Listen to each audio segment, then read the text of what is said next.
Bugun men uchun juda ham ajoyib kun. Eng zo'r kunim desam ham bo'ladi, chunki bugun bir emas, 4 ta patsientim homilador bo'ldilar. Hammasini tabriklab, qaldiroch qilib uchirdim. Hozir bitta patsientim Surxondaryodan. Patsientim hozir viloyatda. Hozir patsient bilan gaplashamiz. Allo. Assalomu alaykum. Va alaykum assalom. Gulasal, qalisiz? Yaxshimisiz? Yaxshimisiz? Sog'laringiz yaxshimi? O'tgan bayramlaringiz. Rahmat, o'zingiz ham. Xush xabar bor deb eshitdim. Ha. Xursand qilasiz meni? Ha.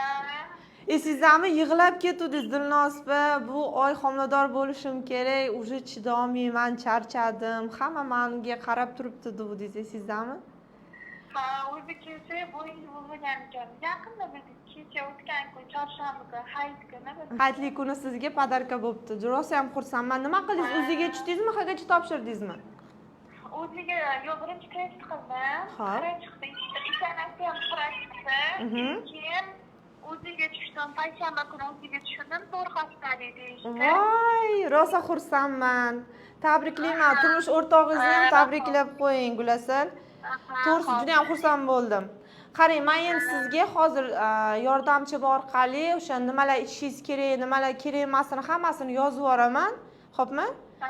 Bir haftadan keyin yana qayta bir haftadan keyin qarang, bir haftadan keyin yana qayta o'ziga tushib, menga yuborasiz. Hammasi yaxshimi, o'sishlari qalay, xo'p?